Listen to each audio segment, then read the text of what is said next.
আসসালামু আলাইকুম বন্ধুরা, আজকে আমি বানাবো সরষে রুই। তার জন্য আমি এখানে জারের মধ্যে কিছুটা সরষে নিয়ে সেগুলোকে পেস্ট করে নিলাম। পেস্ট করার পর সরষেগুলো আমি একটি পাত্রে তুলে রাখলাম। সেই একই জারের মধ্যে আমি পেঁয়াজ কুচি, চেরা কাঁচা লঙ্কা, শুকনো লঙ্কা, গোটা ধনে, জিরে এবং গোলমরিচ, একটু ধনেপাতা দিয়ে আবারও সেই মিশ্রণটাকে পেস্ট করে নিলাম। এদিকে দেখলাম আব্বু দুটো বড় বড় মাছ এনেছে, সেগুলোকে ধুয়ে দিল এবং আমি সেগুলোকে নুন হলুদ মাখিয়ে হালকা আঁচে কড়াই কড়া কড়া করে ভেজে নিলাম।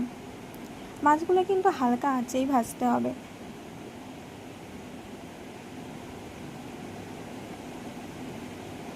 মাছগুলোকে ভেজে নিয়ে আমি একটি পাত্রে তুলে রাখলাম। তারপর সেই বাটা সরষেটা আমি একটি ছাঁকনির সাহায্যে ছেঁকে নিলাম, যাতে ছিবড়েটা না থাকে। এদিকে মা কড়াইতে সরিষের তেল দিয়ে পেঁয়াজ কুচি, চেরা কাঁচা লঙ্কাটা দিয়ে ভালোভাবে লাল করে নিল।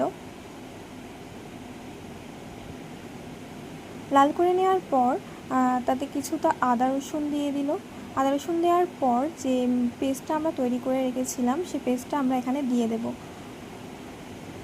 এটা ভালোভাবে কষিয়ে নেওয়ার পর মা এখানে হলুদ গুঁড়ো, লঙ্কা গুঁড়ো, স্বাদ মতো লবণ দিয়ে আবারও কষিয়ে নিল। কষিয়ে নেওয়ার পর এতে সর্ষে বাটাটা দিয়ে দিল। মা আবারও ভালো করে কষিয়ে নিয়ে জল দিয়ে দিল। জল দিয়ে দেওয়ার পর এটা ভালোভাবে ফুটে উঠলে এতে ভাজা মাছগুলো দিয়ে দিতে হবে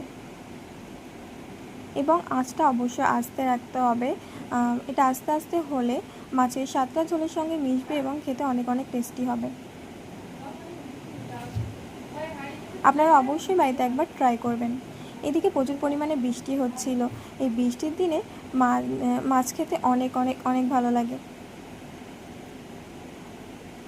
তো এখানে নিচে এসে দেখলাম আমার মাছের ঝোলটা একেবারে রেডি হয়ে গিয়েছে।